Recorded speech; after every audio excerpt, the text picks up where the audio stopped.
This is why you died. Hello again, everyone, and welcome to This Is Why You Died, the irradiated redneck mutants of the horror podcast world, here to invade your campers and take your babies.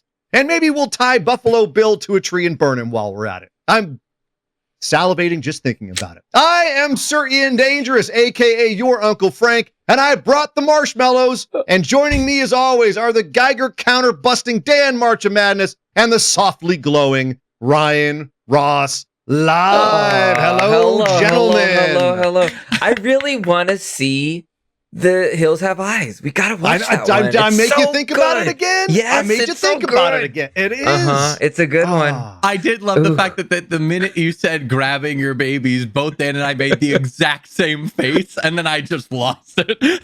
Yes. We're here for your babies, and we're going to take them back to our village and raise them as our own. You'll see when we get to that movie, Ryan. Oh, we're going to get to that movie at some point. The unrated cut. But we are the horror show that picks prompts at random from our 666 words and phrases in our buckets of the beast. And then we choose and watch horror movies based on those prompts and come back right here to discuss them with all of you, our dedicated listeners. And today's prompt is brought to us by RyanRossLIVE. Ryan. Yes. Ryan, what did you do to us today? What is your prompt and what movie are we watching? So the prompt that I pulled is sleep, which of course there are a bunch of directions I could go. I could have gone any of the Nightmare on Elm Streets, which I have seen the first of, but none of the rest. We could have gone Doctor Sleep. There was a lot of different directions. There's a lot of nightmare stuff in horror. But we have had some criticism that sometimes we consistently score things too high. And frankly, we've had a lot of good movies lately. So I decided that I wanted to give us less of a good movie and try and find, I've been in this, I'm on a search for the perfect 5 movie.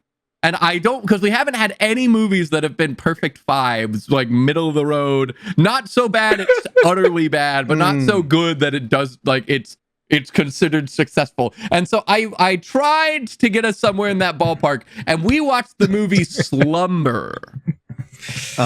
We did. Slumber. 2017 British movie directed by Jonathan Hopkins, who I searched for him and could not find. It's his first horror film. Hasn't done anything else. Yes. I don't know. I couldn't find anything about the man. Written by him and Richard Hobley. Yeah, I couldn't find anything about him. I tried. Almost nothing. But so Ryan, how did you find this movie? What made you pick Slumber? So I literally searched sleep horror movies, as I tend to. And I got a whole selection. And I was looking through, and there were some that were worse than this. But I specifically targeted this one because it seemed to be very divisive. Some people were like, it's pretty good, and some people were like, this movie's terrible, and it was landing right in that middle zone. I pretty much, when I look, I only look at 3 things. I pick based off of the prompt to make sure it's relevant. I check like the 2-sentence synopsis, and then I look at like the average ratings across like IMDb and like Google and a couple things, just to get a ballpark of what I'm looking at without diving too deep. And this one that's kind of what got me here, is I was like, okay, maybe this might be the one. Maybe this might be a good middle ground. You did your Google research, in other words. Of course, every time. Very good research. Yeah, which is very ironic considering the amount of Google research that happens in this movie. But I think before we say any more about this movie, we need to give something that we always do on this show, and that is the spoiler warning. Spoiler alert. All spoilers, including character deaths and plot twists, are now authorized. You have been warned. Bam, bam, bam. That's right. Spoilers ahoy for 2017's Slumber. If you want to watch it and so you know what we're talking about, cool. Go check it out, because otherwise going forwards, we're going to spoil the crap out of this movie. I think that this is both the earliest spoiler warning we've done in a very long time, and I think that's the most like lackluster, like, you should watch the movie that you've probably ever done on the podcast. You should see the thing that we watched for a little while. And this one, you're like, it's if you wanna.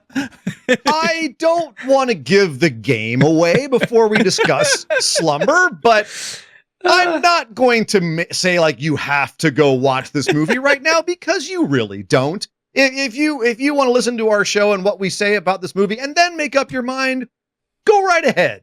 Or you can go watch it and then you won't have to worry about having Slumber be spoiled for you. Guys, I have to ask now, Ryan, I'd never heard of this movie before. Dan, had you even heard of this movie before? I couldn't recall it until I saw, if you look over my shoulder here, if you're watching us on YouTube, which you can, if you go to beacons.ai/TIWYD pod. Sorry to break it, but we skipped all our business. You gotta click on it. You gotta watch us. But anyways, behind my shoulder, the poster art, I guess, that I recognize, like Maggie Q looking scared with this creepy alien demon-y thing. That I remembered, but like I didn't know anything about the plot. I didn't know anything about this movie, so I was kind of surprised to see this. Yeah, I knew nothing. Ryan sprung this on both of us, which is rare. The fact that I can find one that neither of you have seen or heard of is wild. Yes, and honestly, like the reason I did the spoiler warning before the business in this particular episode, I'm verklempt thinking about Slumber apparently.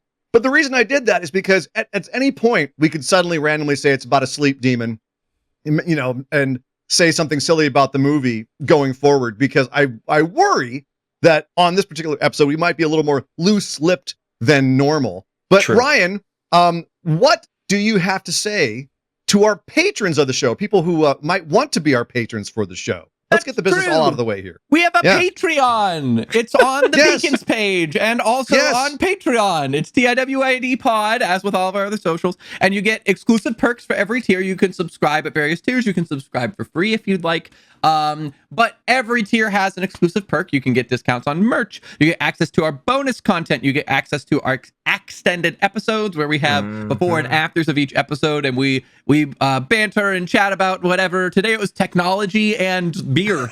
For anyone interested, that's what we talked about on our extended, our pre-extended today. But then also our top tier of the Patreon is our dedicated benefactors, which has an exclusive perk where you get shouted out every single episode. And so we must, of course, shout out our first dedicated benefactor, CG. Yes. CG. Hello, CG. Thank you, CG, so for your support. And anybody who does choose to support the Patreon, we really appreciate it, as our various dedicated patrons. That does obviously help produce and improve the podcast, as well as we have some milestones that if we get enough patrons, we hope to elevate the podcast in cool ways, like potentially recording live, recording in person, adding additional killers to the show for whatever season happens to be running, all sorts of fun things. So definitely check it out. We really appreciate it. Thank you very much. Yeah, thank you very much. And thank you, Ryan, for giving me time to get my notes back online, because that's why I was all over the place here. But yes, we're back online. We're doing Slumber on this particular episode. None of us had seen it before. None of us had heard it before, but we all watched it. And now we came back and we saw Maggie Q fight the sleep demon who killed her brother when she was little. And then she became a sleep therapist to, I guess, help people because she doesn't believe that she actually had that dream. I don't know. I couldn't quite figure out what the deal was with her. She became a sleep therapist, but doesn't believe that her dreaming about the monster was real and her brother died. Or did she even know the monster was there because she couldn't see it?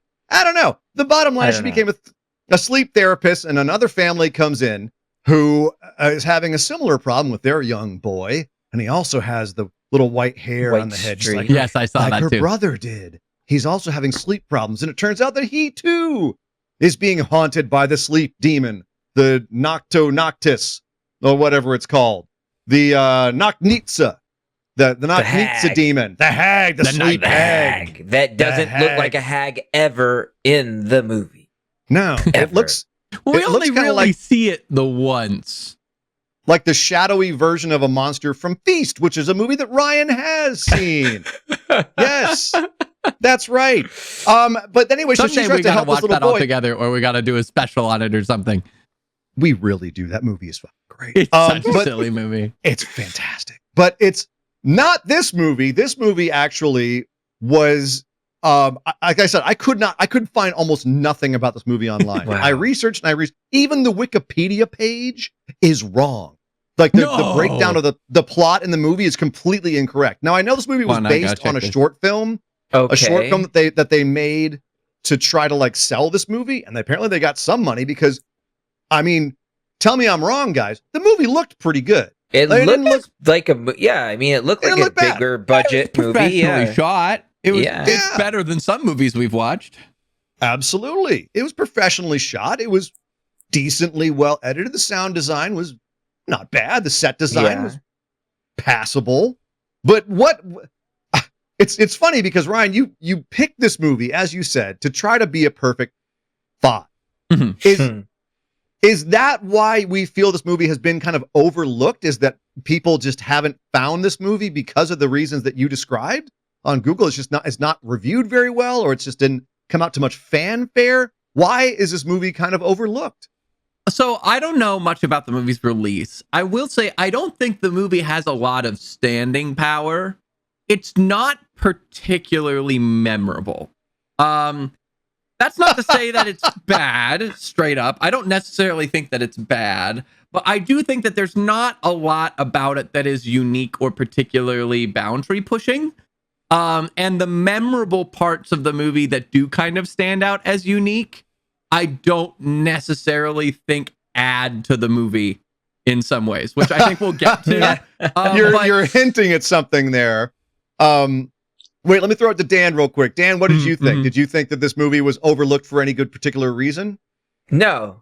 I think they made it. It was a movie that was made and they released it and they got lucky that they got to make it. Jeez, and it's frustrating. Wow. It's frustrating okay, I have a lot of thoughts, so I don't know how far we want to go in. Hold on. Open that blister right now, Dan. You feel like you're holding back something there. What the hell? That they were able to make it is wild. Why did this movie make you mad?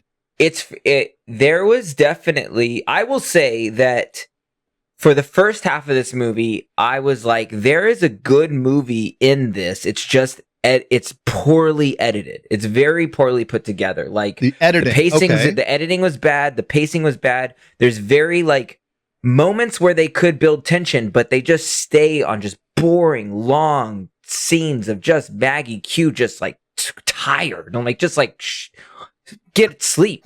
Okay.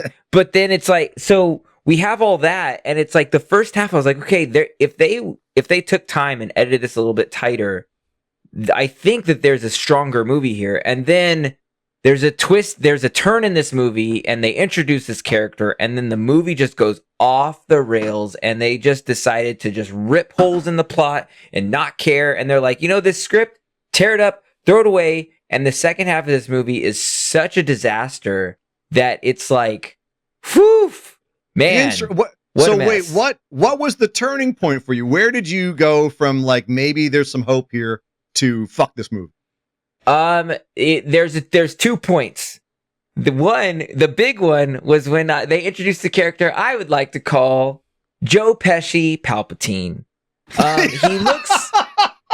He looks like Joe Pesci, and he talks like Palpatine from freaking Star Wars. And although he was a kind of wild character and he had some crazy stuff, his introduction just is when things started really going off the rails. That part, and the part where Maggie Q got the dad out of jail somehow, and he just, I was like, did they just cut like 20 minutes out of this movie? I was like, I'm going to go talk to this guy in a police station lobby with a random cop looking at like artwork on the wall, and then all of a sudden he's just released. I was just oh my gosh! I've got to set people up. This is one episode I'm going to assume people might not have watched this movie before they listen to us. I have to set up the scene you're talking about. Okay, set the plot. Sorry. I went too far ahead. The family that she's trying to help. The dad is played by Sam Troughton, who we liked previously in The Relic. By the way, he was good in this. He's the best actor in the movie. No, not The Relic. The Ritual. No, sorry, The Ritual. Thank you. The Ritual, yes. The Ritual. Uh-huh. Yes. The Relic is a movie that I had up on my list over here of things to watch. It's a good one. The Ritual, and he's very good in The Ritual. And he's very good here as the dad of this family who Maggie Q and her associate, her fellow doctor, played by William Hope, Lieutenant Gorman himself, who puts him away. They think that the dad is abusing the family, so they have him taken to the police station. Well, we should specify during a sleep episode, he attacks Maggie Q's lead. He tries to choke her to death against the wall in a period of sleepwalking, and they while think he's sleepwalking. Yes, right. But and they of course, they can't evidence prove it's sleepwalking, so they think that he might be abusive and dangerous, and they take him away. Bingo. But evidence comes to light, and she's like, wait, I'm convinced now that he's not an abusive dad, that it's really the demon doing all of this. So I'm going to go talk to him and see what's going on. And the next thing we know, she's driving home with him. What? So, how? I'm going to throw this out there. And to be fair, I don't know this for sure, but we had the same reaction. And one thing that Sasha pointed out that I think might be poignant is that if she was the victim and he got hauled away, it would be because she would be potentially pressing charges. If she says that she's not pressing charges and there's no essentially crime committed, there is a world in which they might release him if she removes any press of charges. Yes. But the fact that they would let him go with her is pretty wild. Let him go immediately with her. Yeah, it definitely stretched. I agree. And it's very there was definitely scenes that they omitted. I think that felt like I was like, there was a shot, there was scenes that some suit was like, you don't need that, cut that out. Like, I think that there's a good probably 5 minutes where they might explain what happened there. But to go from just talking at the police station to now we're just at the farmhouse again was just. I'm going to be honest. I feel the opposite. I feel like they were just boom, boom, boom, boom, boom. Yeah, we got to move. Yeah. Like, forget the exposition. Guys, I'd like to play a game. Okay. And that game is three things that rock, 3 things that suck. Oh, okay, I want us Okay. each to come up with one thing that we really liked about the movie and one thing that just sucked, like the top thing that sucked. And we can't pick something that someone else has said. Okay. So I want to go around the circle, and Dan, I'm going to end with you because you're fired up over there, and that's exactly why I want to let you last, because you're fired up. And it sounds like you have a lot of both. But Ryan, give me one thing you loved about the movie and one thing that you thought sucked. Okay, so clarification question, because to Dan's point about Pesci Palpatine, I love Grandpa Exposition. I love Grandpa Exposition. He does not belong in this movie. So does that count? Because his character's amazing. Yes, he's just in the you can absolutely movie. say. You can say you loved him.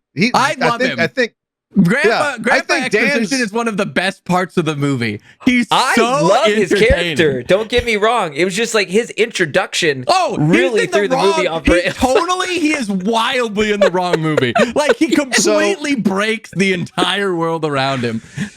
I gotta say, the scene where he was introduced, first of all, he looks like Zach Galifianakis from The Hangover sitting in that chair. Yes, he does. And then he gets up, and ironically, he's between about 18 ferns for that entire scene. Correct. That's so good. They shoot him through these ferns. Like, he's got this huge, long exposition scene where he's talking about, well, I know what the demon is. I have studied it all my life. First, it tried to kill my brother. Then it succeeded because it killed another person instead. It's called the Noctis because that's the old Slavic term. Let me water this plant. I'm very high. And then it went after the Jedi. That's right. I thought of it more of kind of like Dr. Loomis on helium is what I but I got the Palpatine thing. But the actor who plays him is Sylvester McCoy. He was the last classic Doctor on Doctor Who. He was also, if you ever saw, I know Ryan, you haven't seen The Hobbit, but Dan, you have. He's Radagast, the Brown Wizard. 2. Oh. You seen The Hobbit? I've seen Brown the first Wizard. 2 Hobbits. The Brown Wizard. The one with poop in his hat. Oh my. That's Grandpa Exposition right there. No, okay, so you loved him. You loved Grandpa Exposition. I loved his character. His character was by far one of the most fun aspects of the movie. It's just the fact that he literally sucked the wind out of any serious moment that he was anywhere near. Yeah. You know what? I'm going to agree with both of you guys entirely on this.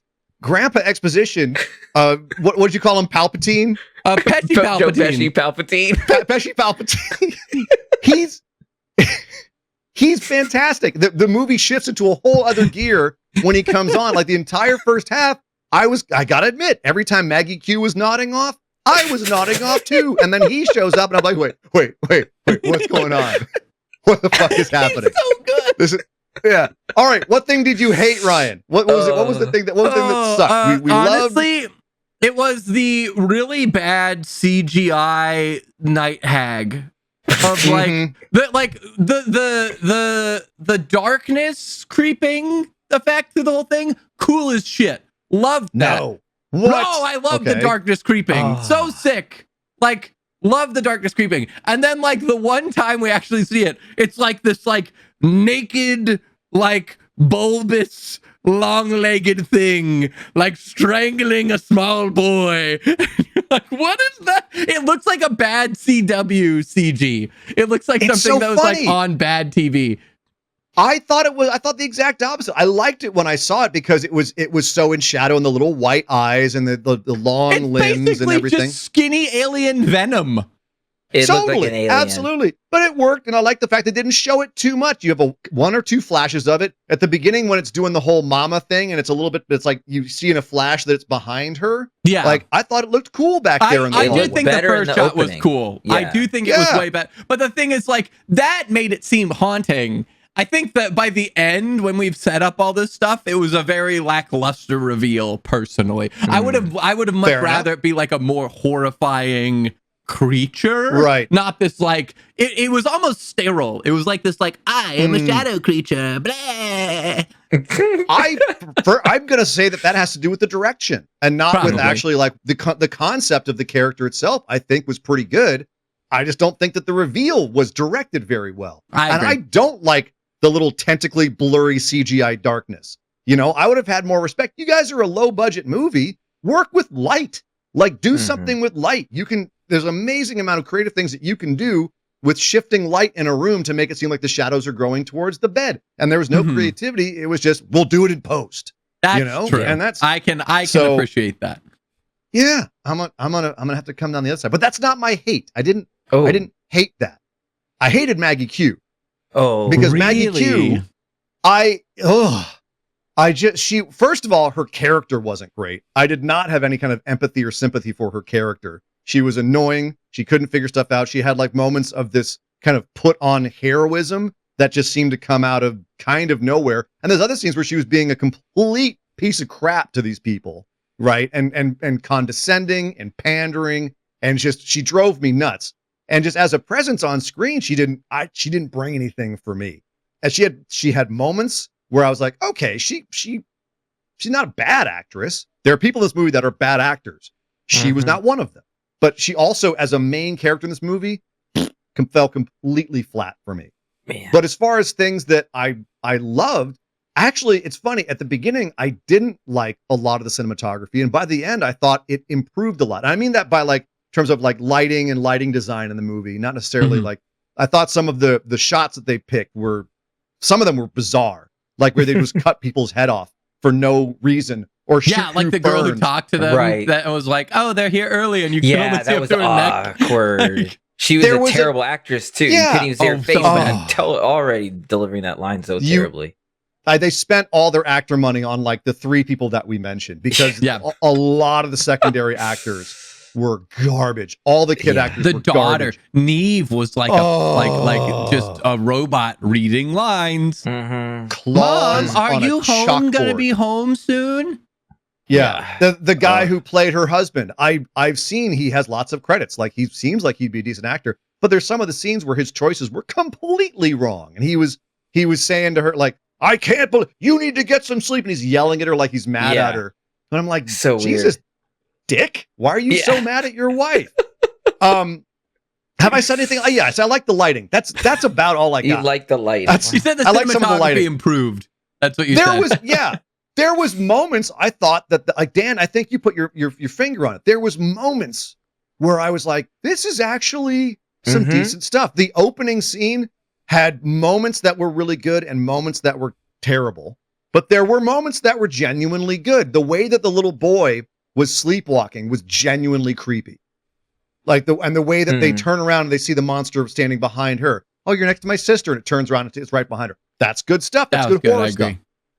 But then it turns around and you have the right after that, you have him falling out the window going, help me, help oh me. my gosh. Oh, no. Running through help me. And it's just, help me, Alice. And it was just, it went to shit. Painful. So, yeah. Wow. Hit and miss, And but there was definitely things I loved. 6 fucking times. Right. If that. Yeah. More, I feel like. Definitely some egregious overuse of some wannabe artistic shots, like the one where she's floating in air. Oh, that was. Oh, yeah. Yeah, and you can see the thing that's like up her back that's holding her there. Dan, it's finally to you, my friend. Let's go with what you love first, and then the thing that you hate. I'm gonna go a little bit different then, and I'm gonna go and I'm gonna specifically talk about the opening of this movie. I loved how it started with explaining with the definition and the opening sequence, and I hated the cold open.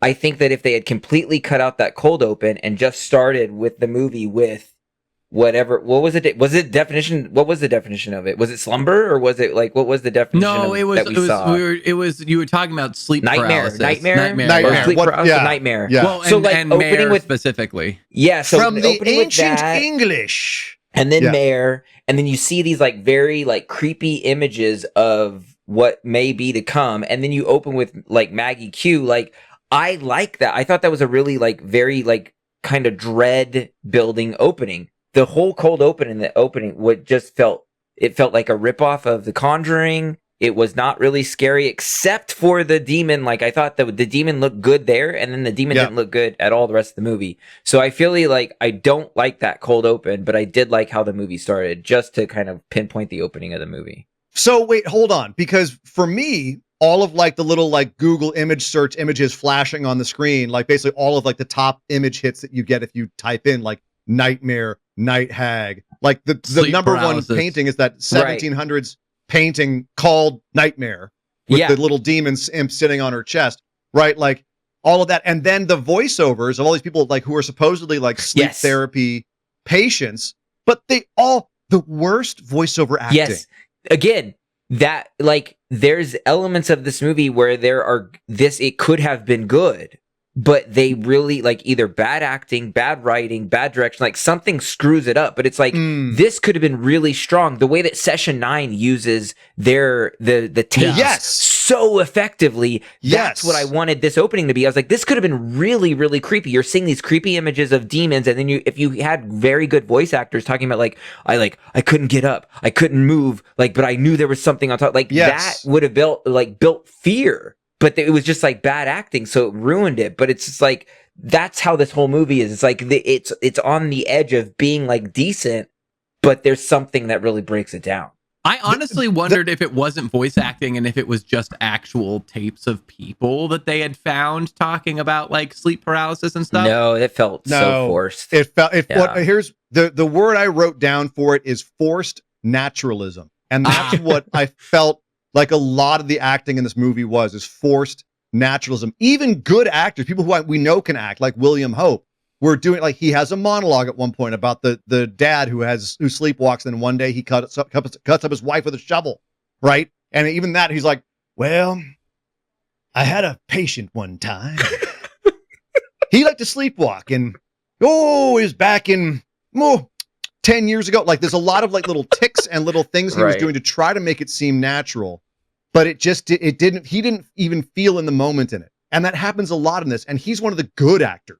So some of the people that aren't good actors are in here just sounding like wooden boards, and it's very uncanny valley. And there's a lot of that.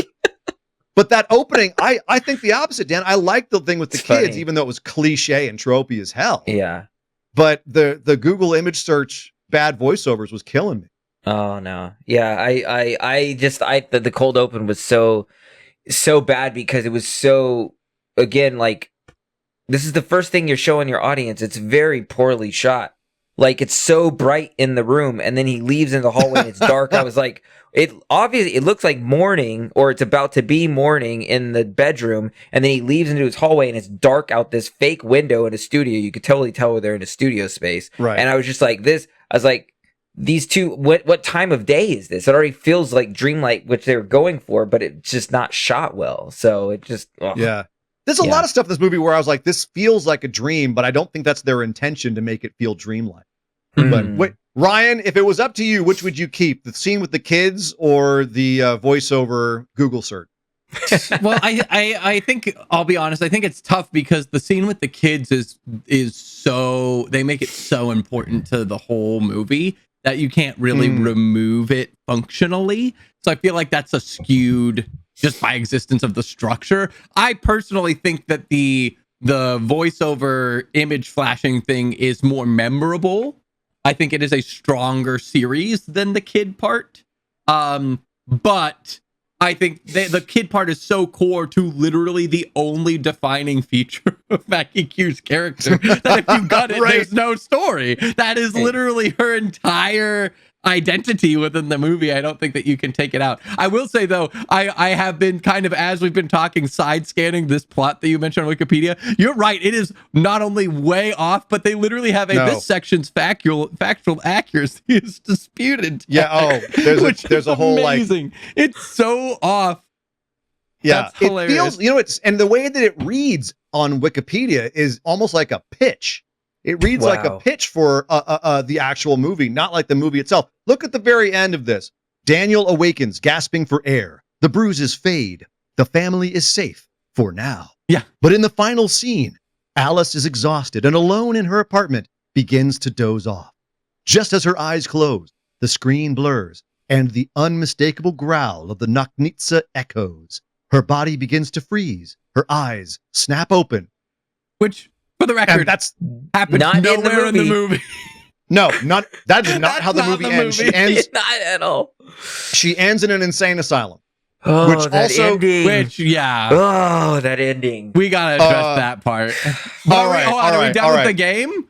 I don't know, Dan.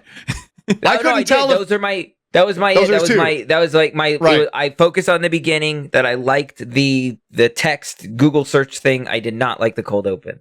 Those right, and you hated Grandpa Exposition. I'm gonna quick before we move on. I didn't hate him. I didn't. That's where the movie fell apart.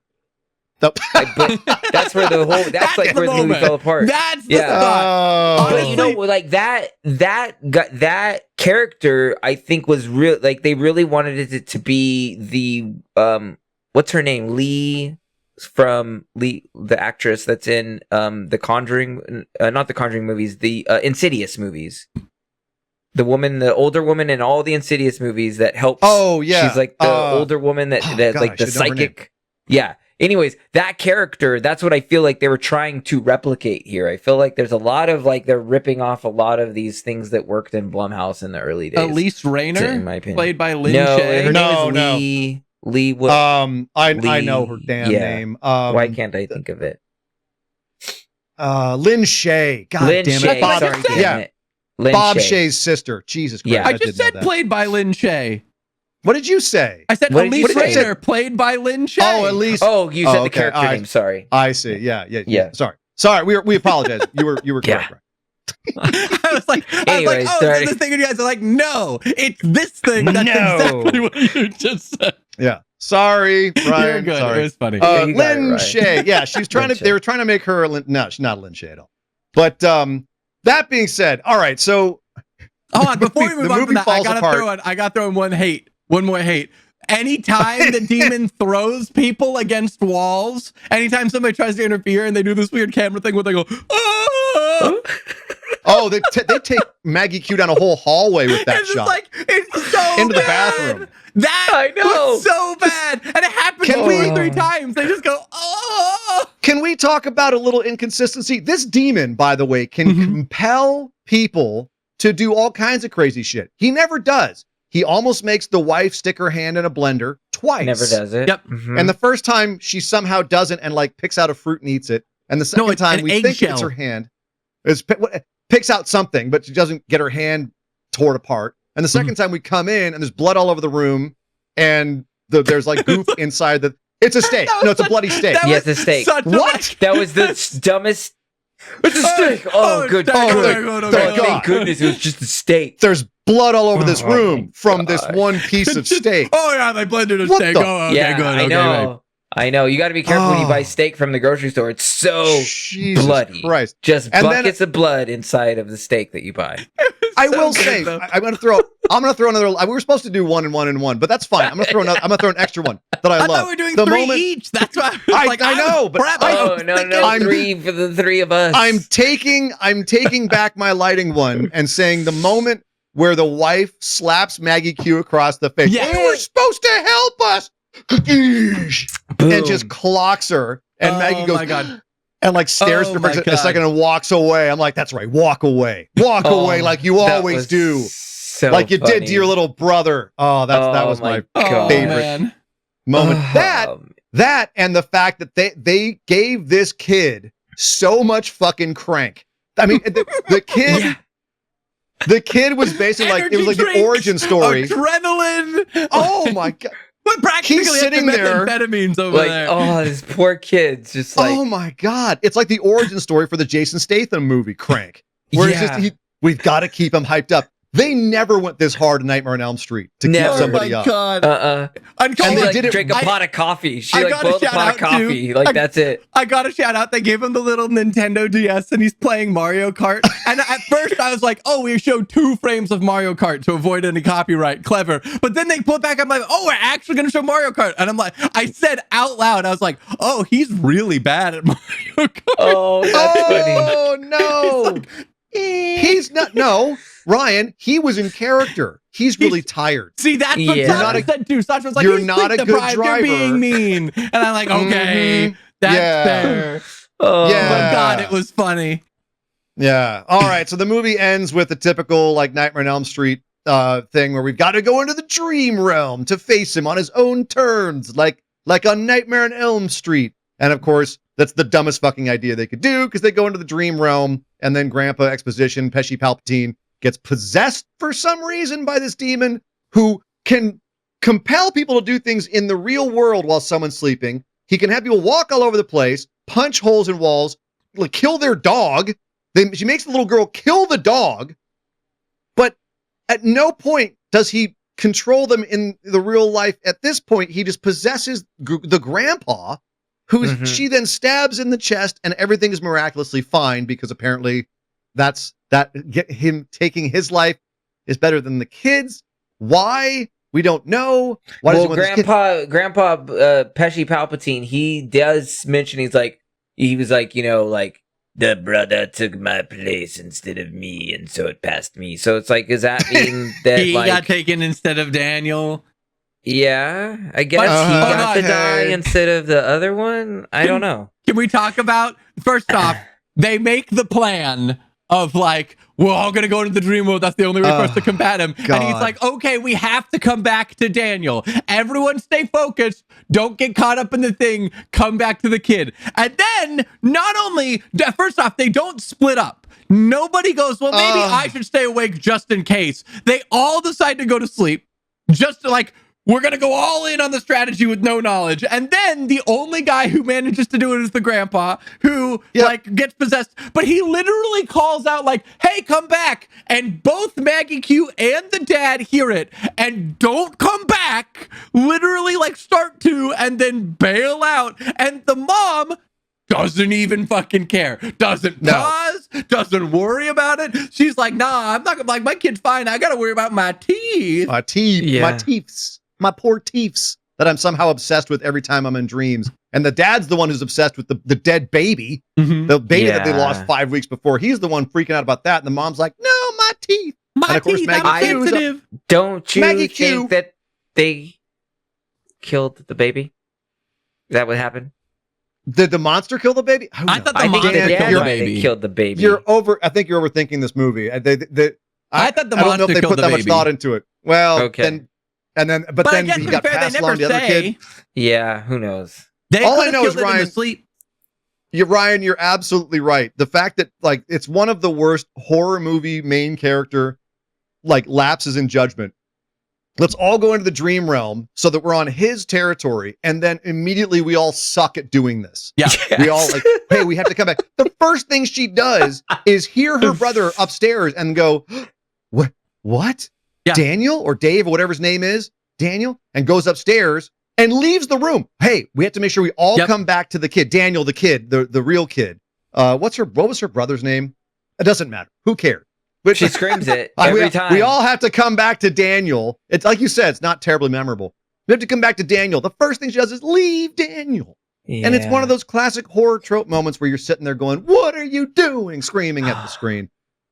Oh. Also, the way that she runs down the hallway. Yeah. Oh, yeah. She's like, I know what they were going for there. They were going for you're running in place, you can't seem to go forward. Yes. It just looks so that bad. Too, but it just looks so bad. so bad. Yeah. Also, it didn't work. why they never explain it? Why is she so sleepy? Why is she having these sleep things? She has not slept well ever since the death of her brother, and she became a sleep therapist because physician heal thyself.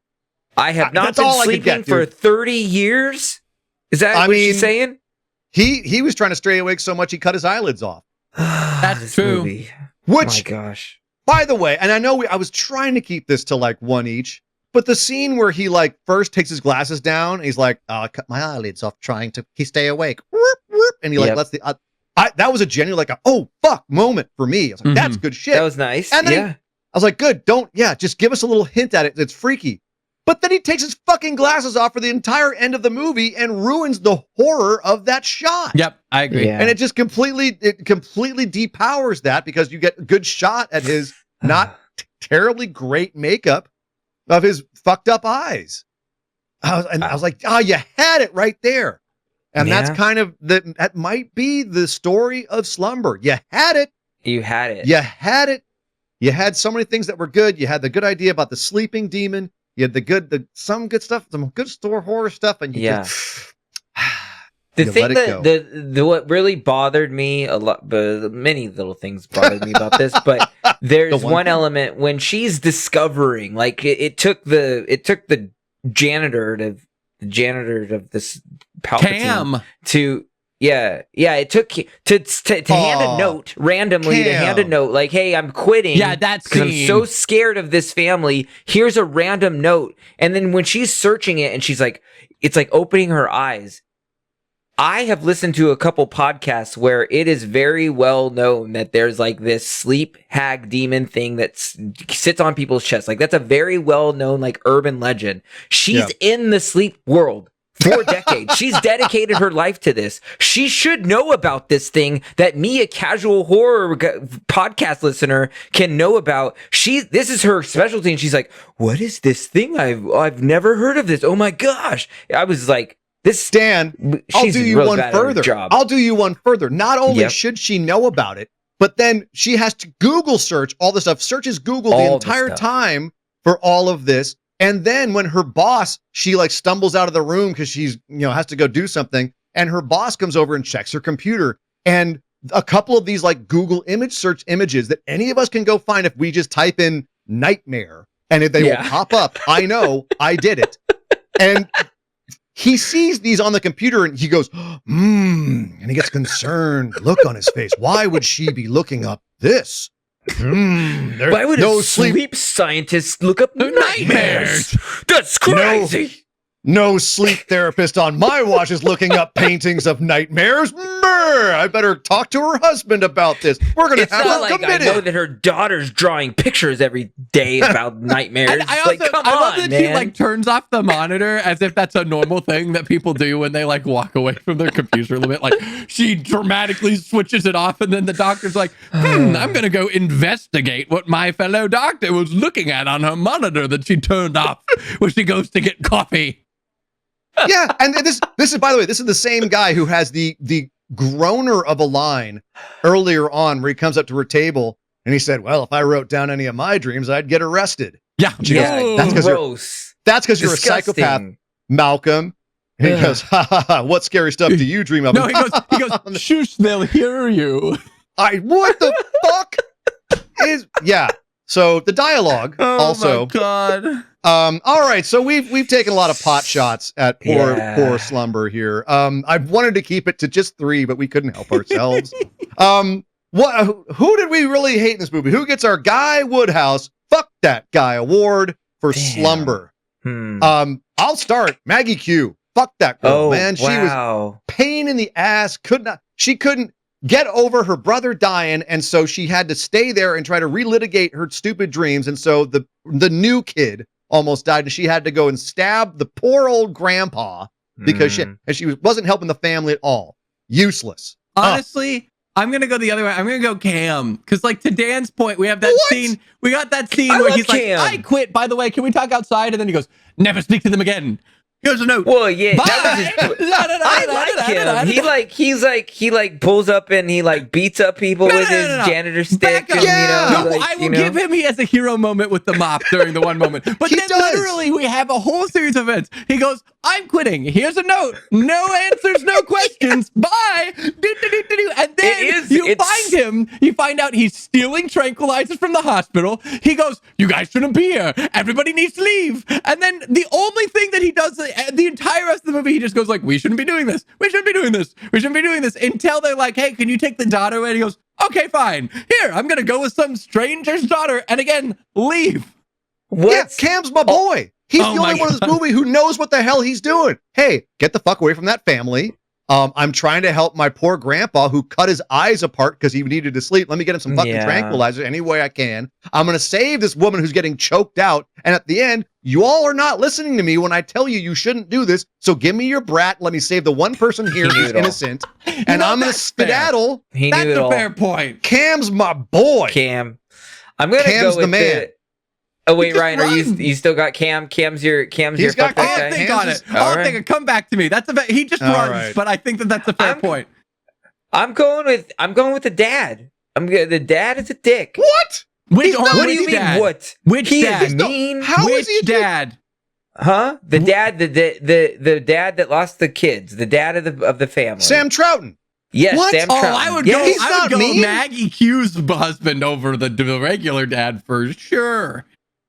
No, Maggie Q's husband, yes, he did not react correctly, but I think that this guy, he is very mean to his family, even though he's just tired, I get it, but he is like extremely mean to his kids. He's just mean. He's just a mean Maggie dad. Q is meaner to her daughter than he is ever mean to his kids. No, he plays really bad, like rock, paper, scissors every time with her daughter. Like, she's all right. She lets her win until she's in jail, and then all the time. Oh, yeah, dude. That's true.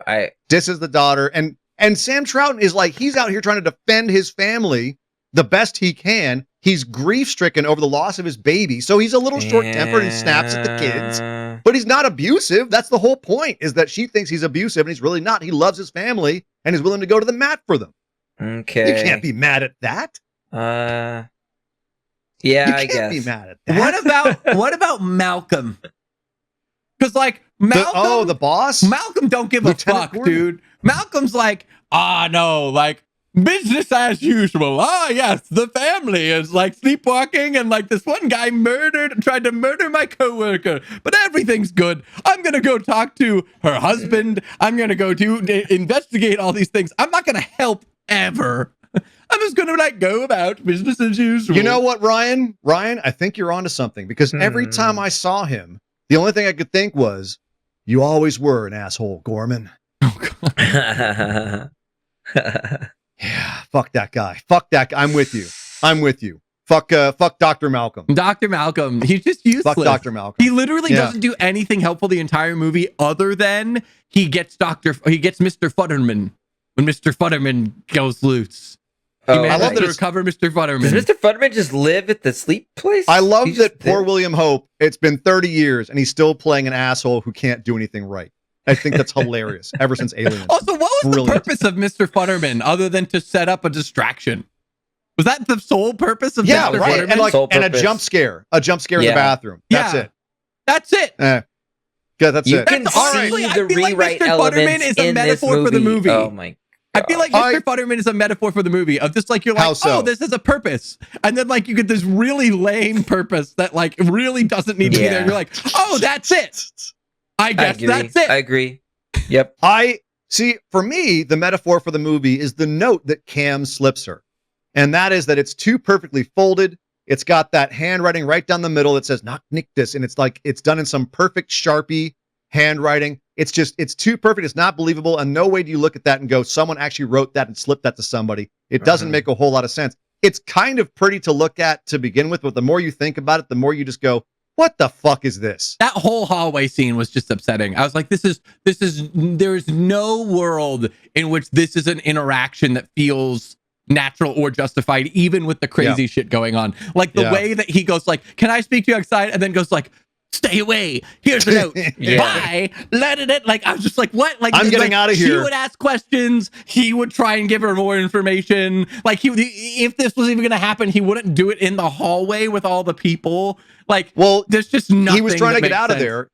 He was trying to get out of there before the hallway went half dark, like it does. You know, you want to. If the hallway had gotten half dark, it's creepy. So this half lit, half not lit, so she looks like silhouetted. I'm scared by that. But this is why you died. It's the name of the show. We had to figure out why someone died in the movie. Cam didn't die in that hallway, Ryan, because he left. He scuttled away. He did in a manner that was not. We only have one guy. Natural. No, the little brother. Oh, well, we got the brother, but I mean, like, we had two people. I have one. I have one. Go for it, Dan. You don't bark at somebody with shears. God damn it. Oh, God damn it. Unfortunately, we have three. You're right. That's why the dog died. It was barking, and it just unfortunately it kept trying to interfere with the mayor. It was trying to wake him up. Mayor got pissed. When the little girl keeps telling you, "I hate you, I hate you, I hate you, I hate you," run the fuck away. The pound will pick you up. You'll be safe. Also, hold on. Yeah. Real quick. Why did they have a thing where she's like over the grave of the dog? Like they're like, we're just really gonna go ham on the fact. Did not like that dog. What the fuck is up with that little girl in general? Why is her like sleep? Like her mom's like, I don't like my teeth. Her dad's like, I'm sad for my dead baby, and she's like, I hate you, and cutting off little like stuffed rabbit heads with her shears and killing the dog.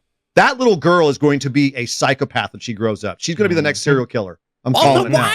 Well, if this is all happening, why do you keep the shears in the same spot? Put the shears when the girl can't reach the shears. Yep. You wake up and you find your daughter. Right. She got a foot-long pair of shears in her hand. You throw the shears away. She gets rid of them 3 nights in a row. Yeah. She really she's walking around with them. Horror movie 101, guys. Hide the shears. Throw away the blender. What the fuck? Ryan Ross Live, tell us why someone died in this movie that you picked and made us watch. I'm gonna go Pesci Palpatine. Pesci Palpatine convinces everyone to do the strat with no proof, and then is the only one who can maintain control, and then literally goes like, you know what? Hey, buddy, finish what you started, and basically spits in its face. Yeah. Well, look, okay, there's an argument to be made that, like, he has to have a reckoning. He's been running for too long. But that story was not told very well in this movie. Like, think about it. He was having fun in his greenhouse, getting fucking high every day, and all of a sudden, some lady comes along and goes, hey, that traumatizing thing that happened to you when you were a kid that has ruined your entire life and made you want to cut your eyes out? Come help me with that. I'm dealing with the same thing. And he goes, okay, I've been hiding it from 80 years, but I'll go with you. To be fair, he goes, there's no answer. He's fucked. Sorry, good luck. And then he goes like, I will find an answer. And he goes like, well, you seem convincing. Sure. Right. Like, I remember when I was, what does he say? I remember when I had fervor or whatever he says. Yes. I remember when I felt alive before the drugs. Before the bad times. Before the Empire. Oh, God. All right. Well, I'm going to take the last possible option and say the little brother, because your sister can't run. You're in the window, and she's just sitting there running in place, trying to get you. Sorry, kid. You're fucked. You're fucked. Get a better sister. Oh, my God. Your sister is Maggie Q. you're gonna die. Also, he doesn't even really fall out the window. He just kind of crawls out the window. He crawls out and he hangs on the outside and goes, help me, help me, help me. Ah! And he falls. Is this a 5-story window? Like, it seemed like it was very not too high up. Again, felt very much like a studio set. Yeah. It didn't feel real. What does the demon get out of this? Like, the demon could kill these kids at any time. He could kill any of them at any time. It's just, he had to wait for that moment when his sister just couldn't run fast enough. I am very surprised, like you said, Matt, that Maggie Q was the lead of this movie. She's just not lead material. She's very good. She's good in supporting. She's fine. Yeah. She's fine supporting stuff. Yeah. I liked her in Mission Impossible 3. That was cool. Yeah. Well, I hate to go divergent on the topic here, but we're going to have to give the Scully Awards for Slumber. Ryan Ross Live, it was your movie. You take the first round here. What Scully rating do you give to a movie which you said you were gunning for a 5 Scullys out of 10? I have to admit, I don't think that this is the end of my quest. I think that this movie is bad, but it's not so bad that it fails. And it's not and it's not like, I feel like this movie's a 6. It's like, it's bad, and it definitely has elements that are bad, but like the concept's cool, and like some of the shots are good, and like the story, at least, like, it flows. It's not perfect. It has some bumps, but like it does have a through line that goes beginning to end. I think the weakest part is the ending. I think the whole ending reveal of the video call and the husband being like, I can't do this anymore and whatever, and they're like, no, please, why is my daughter singing the lullaby? Like, all of that, and I feel like that was the worst part of the movie by far. That scene was just so bad. But honestly, the rest of it, I felt like at least I could justify in one way or another. It just, it could have been so much better, and it just feels like it never gets there. And but it does have uncomfortable moments. I was really getting a little sketched out when she was putting her hand in the blender, and then it doesn't go anywhere. But I was getting skeevy as she was doing it, and like the daughter coming at the dad with shears. Like, there are a lot of moments where you start to be like, oh shit, and then they just don't do it. And I feel like it's a 6. It's not the perfect 5. I'm still searching for the perfect 5, but I think it's a 6. But pretty close. Your lawn dart came down, I'd say, within the target. Yeah. What? Statman, I have to ask a favor before I give my Scully rating. What Scully rating? Would you pull it up, please? What Scully rating did I give Triangle? The movie we watched a few episodes ago. You gave a 6.5. You and Dan That's gave what I a 6.5.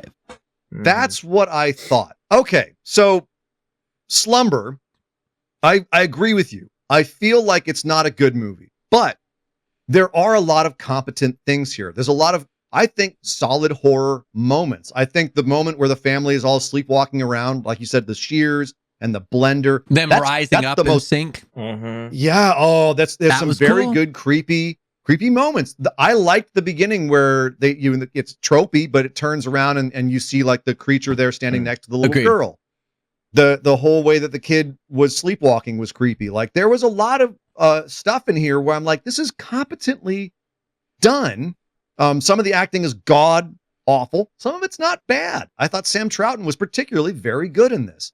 But unfortunately, there's so many things that just undercut any momentum this movie wants to make with its, sometimes it does like a great, really well shot scene, and it's beautiful and the lighting's good and the frame is good. And then it turns around and it's just horribly edited and horribly shot and horribly acted. I'm like, what? Where did this movie go? Like, why? Maybe it's the first time filmmaker curse. I don't really know. But it doesn't all come together at the end. And ultimately, because it's so cliched and so tropey in a lot of ways, including that ending, which is you see from a mile away, like so many things in this movie, it's kind of a snooze to sit through because you know what's coming. I'm also going to have to give it a 6. I don't think it's as good as Triangle. It's definitely, but it's not a 5. It's not a 5. Wow. It's not a failure entirely. There's some good stuff here. Dan, March of Madness, you're so mad at this movie. You were so fired up. I'm surprised that a 5 is failure, but I guess that does mean it would be an F. That's when my things, rating. Yeah. That's you how know, I and then feel. it's below that where things are like just bad. Right.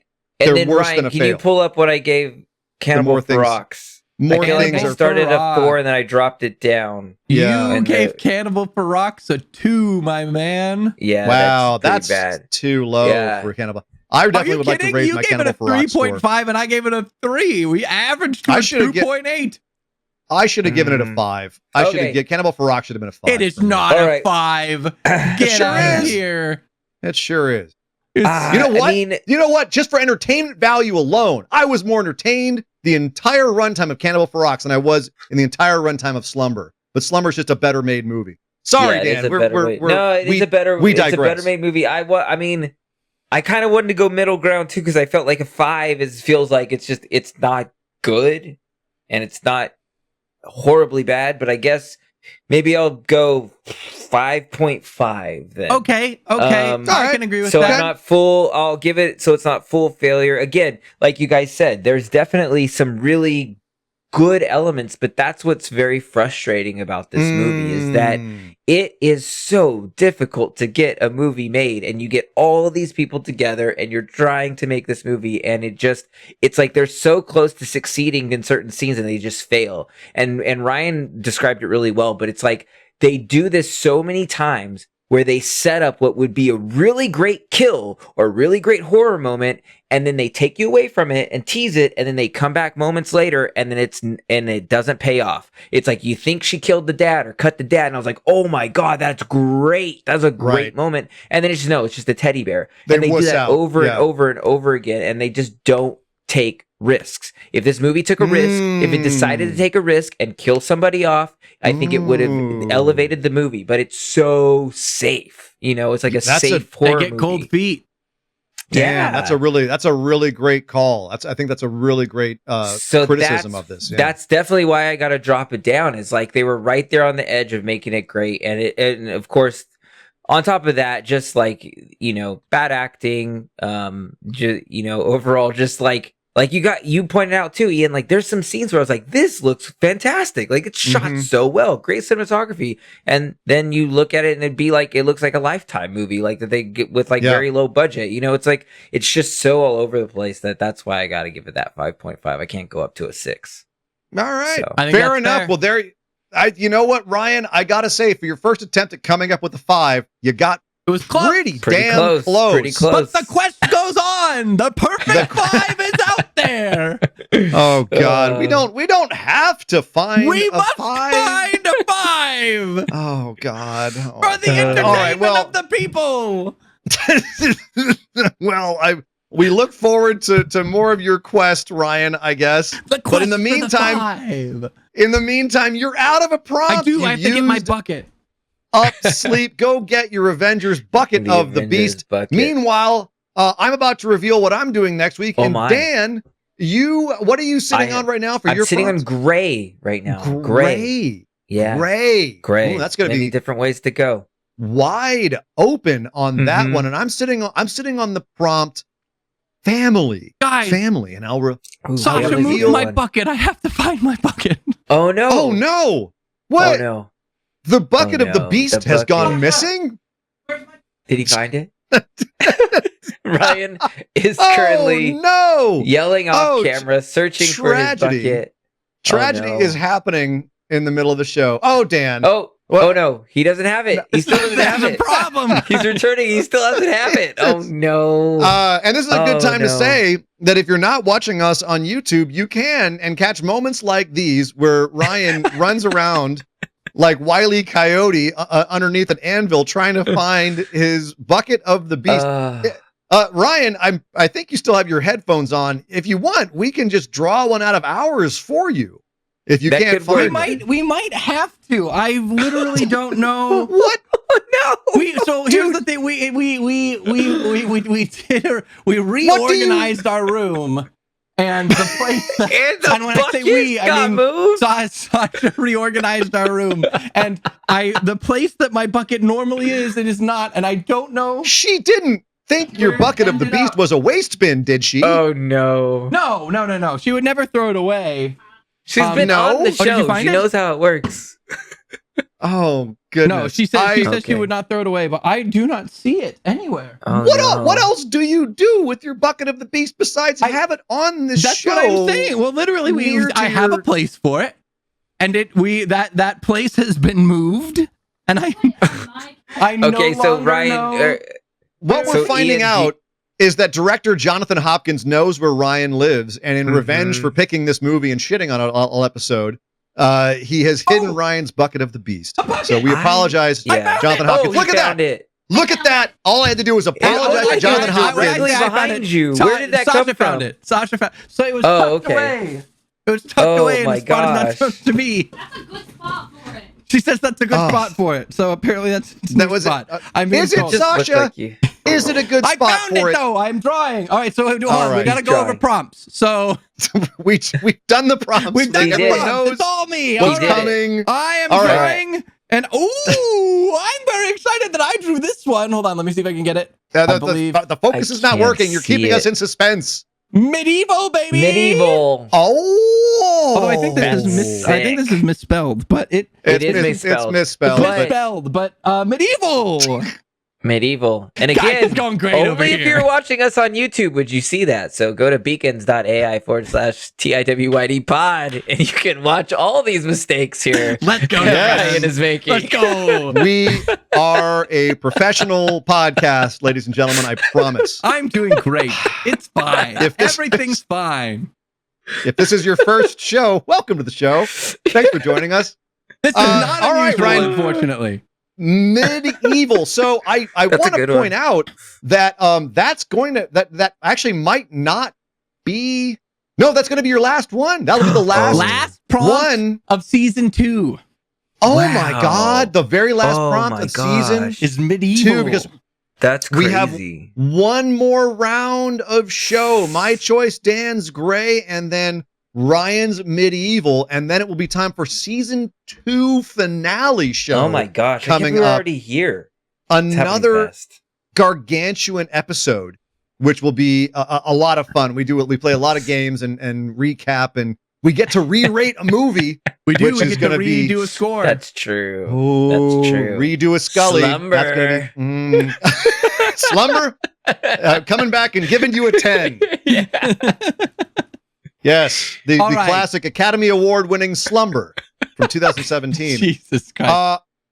All right, so I guess it's time for me to reveal my prompt and what I've chosen. Ryan, you have your finger up. I do. So real quick, what is your prompt? Remind everyone. My prompt is family. Okay, Families. so here's the deal. And I've written this out because I don't want to screw this up. Oh, I've been sitting on the killer for this season, and we are near the Uh-huh. end of season 2. And I had a whole plan where I was going to kill someone's prompt and force us to go see Iron Lung, which is the Markiplier horror movie from the YouTuber that came out recently, because I'm a big fan of Mark's, and I think that it's a really cool thing that he was able to do. But, and this is where I'm going to get real with you guys and with the listeners for a sec. I feel like we have an opportunity here that I want to take while we can, because normally I'm someone who strives to keep politics out of the content that I make. I think that entertainment is meant to be a place where people can come and escape their problems, which is normally something that I think politics has been pretty littered with in recent memory, just generally problematic. And I'm not perfect at it. Particularly gun violence stuff sometimes sneaks in my stuff. We've definitely had a joke or two in previous episodes, but unfortunately, I think we're officially past the point that is morally or ethically justified to stay silent on what's happening in our country. We've talked repeatedly on the podcast about how horror is a way for people to process fears and traumas from the modern world through a creative and safe outlet, and how much of society's trends and culture will bleed into the horror of the period in order to send or critique messages that normally would be taboo or outside of cultural acceptance to address. So that all in mind, Ian, when you pulled the prompt family, I pinged you both outside of the podcast because it was shortly after we had heard the news of Alex Preddy's death. He, along with Rene Good, Luis Gustavo Nunez Caceres, Luis Beltran Yanis Cruz, Parody La, Heber Sanchez Dominguez, Victor Manuel Diaz, and Geraldo Nunez Campos are 8 individuals who have been murdered or otherwise killed at the hands of U.S. Immigration and Customs Enforcement, or ICE, since the beginning of this year. with your permission, I felt that rather than doing something fun and silly for entertainment's sake, like we normally would with a gag like this, I felt like it would give us a good opportunity to address these issues and what's going on with our country. So rather than as Sir Ian Dangerous, Dan March of Madness, and Ryan Ross Live, I want us to do an episode as Ian, Dan, and Ryan. And I'm going to use my killer to kill family, much like these federal agents are killing these individuals and collapsing their families around them. And with your permission, I would like you to choose a movie that you feel addresses some of these issues that our country and society are facing today. Whatever you choose, we will have one episode to properly make our stances, and then we can get back to the silly, fun podcast that we normally make for everyone's entertainment. Oh, well, first and foremost, Ryan, I've got to say thank you for having the bravery to come forward with that, to instigate that, and to put that out there, because I do agree. There is a point at which it supersedes anything like politics, which is, I think of as something that I can debate with somebody. What do we do with our taxes? Do we give money to schools or military? Like, what do we do with, do we pave our streets? Like, all of that is the realm to me of politics. And at a certain point, there are things going on that as a student of history, I can't look at and not see as a major moral issue. And a societal problem, something that anybody who I believe has a clear eye and a clear sense of right and wrong is going to look at and get a pretty good read on, whatever our political background is. So that being said, I'm very much on board with doing a more serious show. And as we kind of take the fun edge off of this particular episode,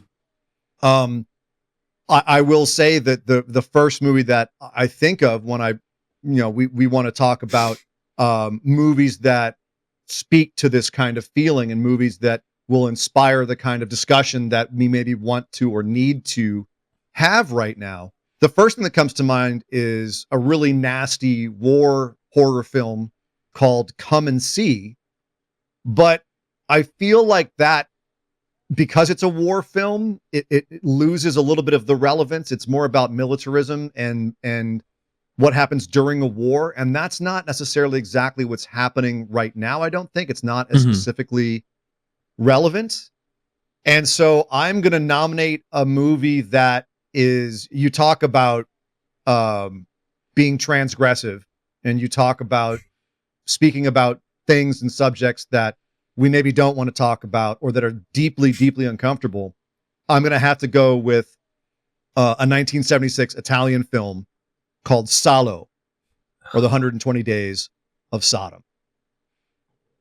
So I think that's going to be our movie for the next show. And I apologize in advance for anyone who watches that movie before the next show. It is one hell of a rough watch, but I think it's wildly relevant for everything going on right now. And I feel like, Ryan, on the next episode, we're going to have a pretty heavy conversation about a lot of reality, as well as this particularly intense and disturbing movie.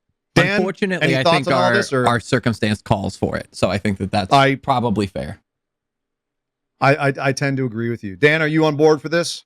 On board, 100%. Thank you, Ryan, for bringing this forward. Like, in the past, we've said a couple, we've eked out little ideas here and there, but like you said, we're at the point of, we're teetering on the point of no return in this country. And I think if people, the more that we speak up and the more that we talk about what's happening, the more that we can prevent the things that we're so afraid of. So I think it's good to just continue to talk and continue to bring it up and to continue to bring everything to light.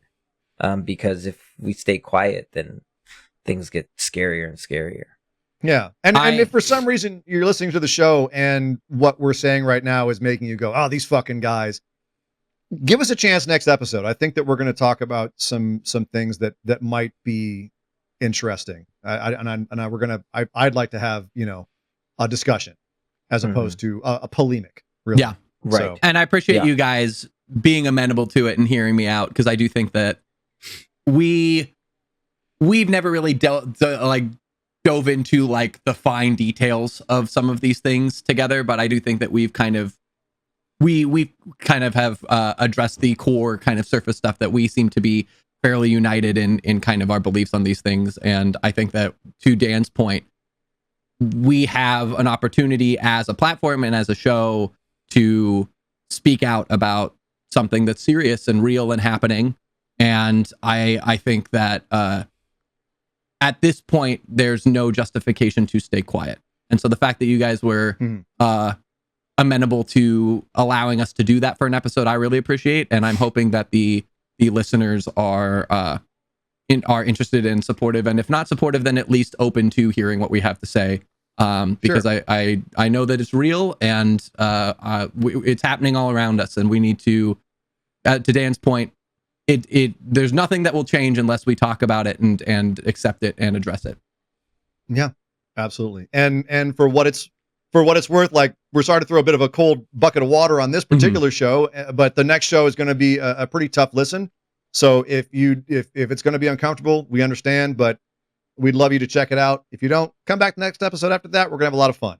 So, but next episode, Ryan, as you call it, we will be back as Ian, Dan, and Ryan, and we'll be talking about Salo, or the 120 Days of Sodom. But before we get out of here, any call outs, any shout outs, anything else we gotta do? Dan, you've already done the shout out to where they can find us. Do we have a Patreon? Right. We do. I'll be honest, I feel awkward putting a plug after all of that. Plug afterwards. But we have a Patreon. You can check it out. There's some cool stuff on it, and it includes a shout out to our dedicated benefactors, including the lovely CG. So CG, thank you for your support. Thank you, CG. We love you.